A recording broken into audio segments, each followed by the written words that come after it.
ஜீவநீரோடை ஊழியங்கள் வழங்கும் இதயத்திற்கு இன்று ஒரு சிந்தனை. முதல் ஊழியம். தேவனுடைய வார்த்தைகளின்படி நாம் வாழ வேண்டும். இதுவே நாம் தேவனுக்கு செய்ய வேண்டிய முதல் ஊழியமாகும். தேவனுடைய விருப்பங்கள் இயேசு கிறிஸ்துவின் மூலமாக வெளிப்படுத்தப்பட்டன. அவை இயேசுவின் உபதேசங்களாக நமக்கு தரப்பட்டுள்ளன. அந்த உபதேச நெறிகளை சார்ந்து நாம் செயல்பட வேண்டும். அதுவே தேவனுக்கு நாம் செய்ய வேண்டிய முக்கியமான ஊழியமாகும். இவைகள் தேவனை கனப்படுத்துகின்ற, மகிமைப்படுத்துகின்ற முதன்மையான ஊழியங்களாகும்.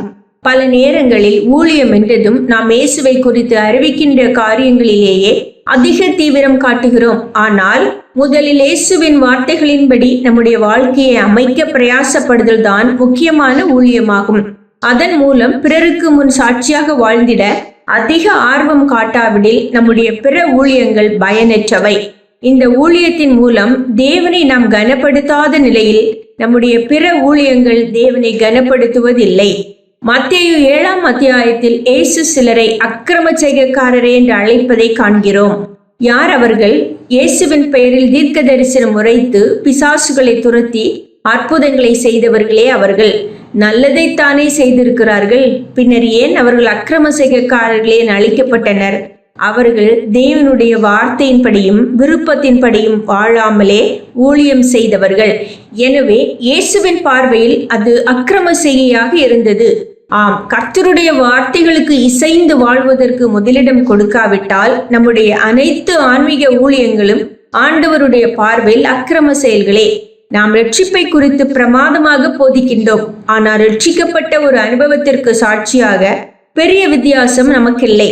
நாம் கிறிஸ்துவின் போதனைகளை குறித்து வெகு சிறப்பாக பிரசங்கிக்கிறோம். ஆனால் பிரசங்கிக்கின்ற நாம் அந்த போதனைகளின்படி வாழ்வதை பிறர் பார்க்க முடியவில்லை. அன்பை குறித்து பேசுகிறோம், வெறுப்புணர்வுடன் செயல்படுகின்றோம். தாழ்மை குறித்து அழகாக விளக்கம் கொடுக்கின்றோம். ஆனால் நம்மில் பிறர் பார்ப்பது பெருமையே. பொருளாசை குறித்து காரசாரமாக எச்சரிக்கின்றோம். ஆனால் நம் நோக்கமெல்லாம் பணமும் பொருளும் என்றிருக்கிறது. இவ்விதம் நாம் ஊழியம் செய்தால் அது தேவனை மகிமைப்படுத்தும் செயல் அல்ல. அது தேவ நாமத்தை கனவீனப்படுத்தும் செயல். அது தேவனுடைய பார்வையில் ஊழியம் அல்ல, அட்டூழியம், அக்கிரமம். சிந்தனைக்கு: உண்மை பேசியும் பொய்யில் வாழும் போதகனை விட உண்மை உணராமல் பொய்யில் புரளும் பாதகன் பரவாயில்லை. உண்மை பேசியும் பொய்யில் வாழும் போதகனை விட உண்மை உணராமல் பொய்யில் புரளும் பாதகன் பரவாயில்லை.